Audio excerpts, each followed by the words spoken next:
I have no idea about the latter. You did say secret intelligence, right? Now, I understand. I really, truth of the matter is, Chancellor brought this up this morning. I had no idea what she was talking about. First I've heard of it was this morning, truthfully.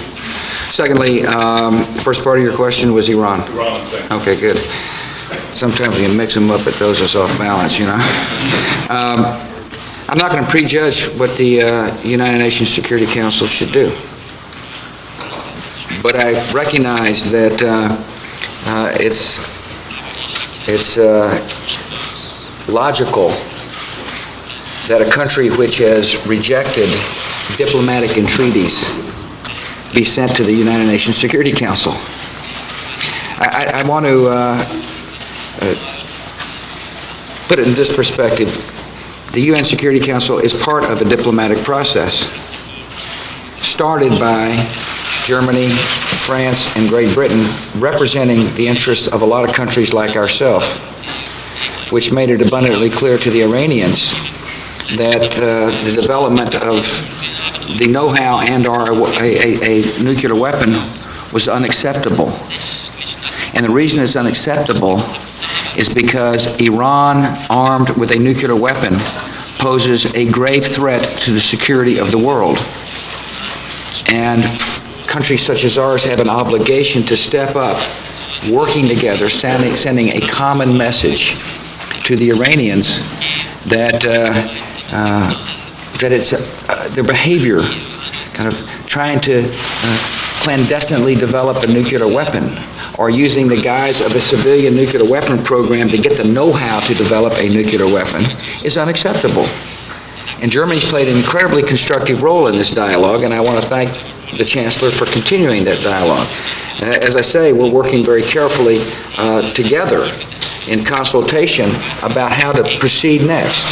One of the things friends do is they spend time discussing strategies before we make a common statement about what next ought to happen. And we spent a fair amount of time today, and I know Connie Rice has spent a fair amount of time with the current government about strategizing how best to achieve the objective. That's what we want to do. We want an end result to be acceptable, which will yield peace, which is that the Iranians not have a nuclear weapon in which to blackmail and or threaten the world. I want to remind you that the current president of Iran has announced that the destruction of Israel is an important part of their agenda. And that's unacceptable. And the development of a nuclear weapon, it seems like to me, would make them a step closer to achieving that objective. And we have an obligation, in order to keep the peace, to work together to achieve the objective that we're trying to achieve through the current diplomatic process. I don't know if you want to add to that brilliance or not.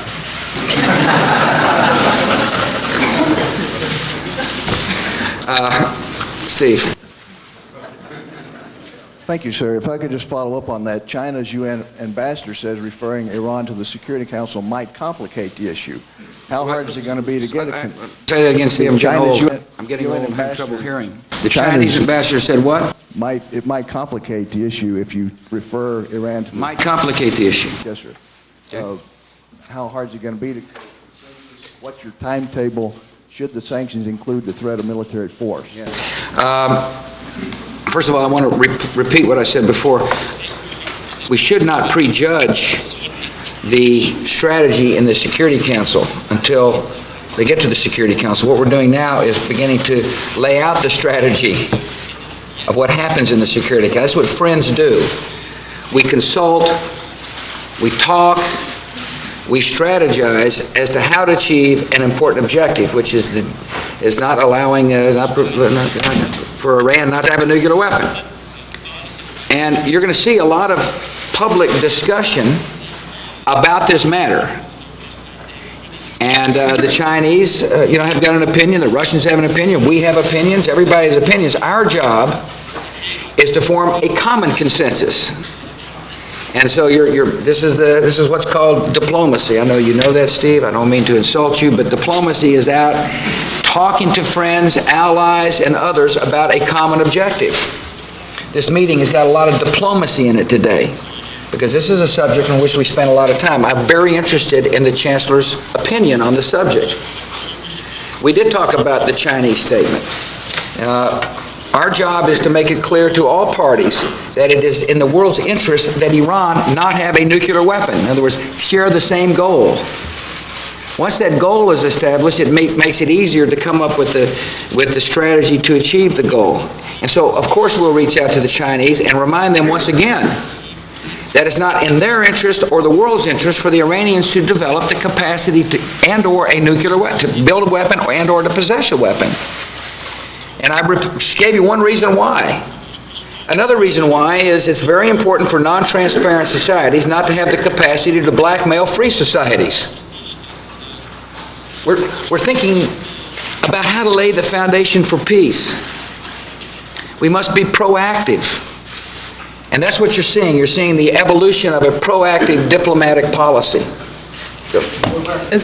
Military option? Allow me, if I may, and give you my German perspective on the matter. What is essential, indeed crucial, is that when we look at the next step to be taken by the EU3 and the United States together in a genuine consultation process, where we say at one point in time, we, after all, did everything we could. They refused it. Iran refused every offer we made, even the Russian offer. Now we refer this matter back to the Board of Governors of the IAO. But they, too, do their utmost to try to enlist as large a number of member states to join in on a proposal that will then be made to the Iranians. And I think this is going to be absolutely crucial for the Iranians to see how serious we are about all of this. So what is at stake now is what sort of attempt and serious attempt is taken by all of us. And we've seen it with Syria, that it does leave an impression, it does leave an impact if, as large a number of nations in this world as possible makes it abundantly clear we are not accepting a stance that says, in effect, the right of existence of Israel is questioned. You're trying to lie to us. You're trying to cheat. This is something that we don't accept. And this is what we need to discuss. Who's going to take which role, who's going to play which part, and what will be the final proposal. And then I think this it was what made this EU3 approach so successful. They stood together and they had one uniform position. Thank you. A question addressed to you, Madam Chancellor, and then one to you, Mr. President. Chancellor, would you say that this visit today has opened up a new chapter in German-American relations, and how do you think this should look? Better than with Chancellor Schröder in the last years? Also, ich glaube, dass es die Chance gibt.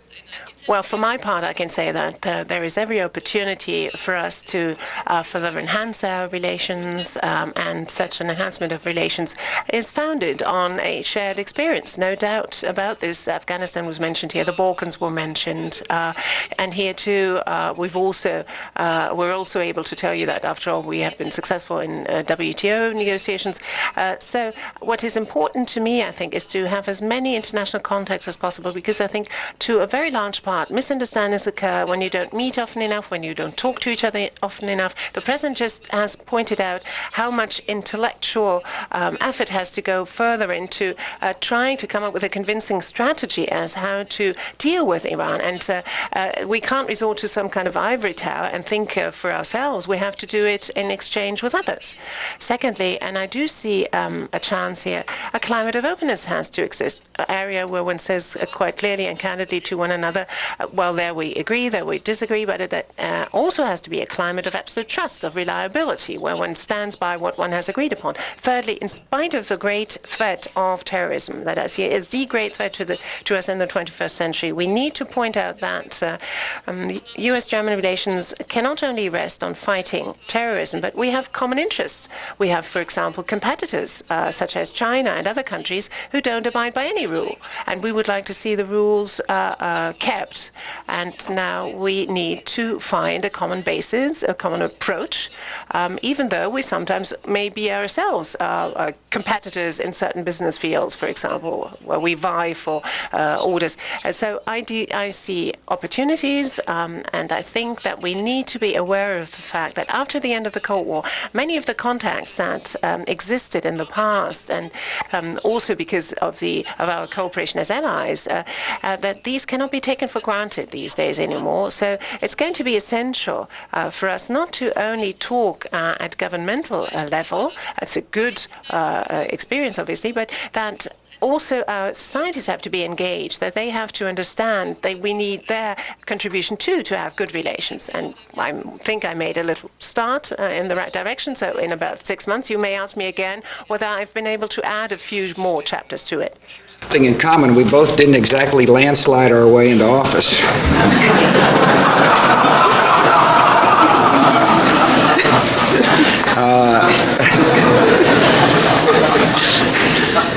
I'm convinced that we will have a really important and good relationship.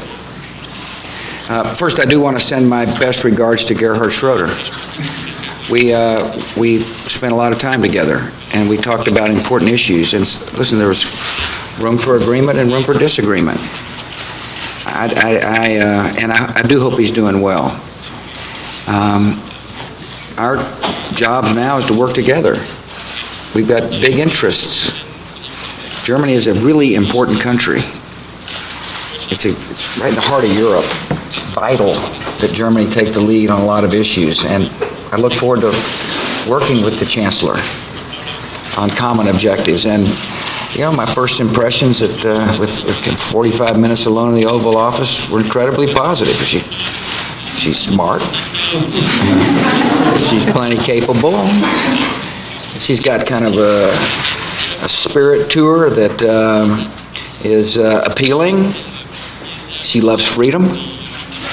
I was particularly touched by hearing about her early life in communist Germany. There's something uplifting to talk to somebody who knows the difference between, just talking about tyranny and living in freedom, and actually done it. And so we're going to have a very good relationship, and that's important for our respective people. And I'm looking forward to consultations, visits, contacts, phone calls, all the things you do. And now I'm going to take her to lunch. Thank you.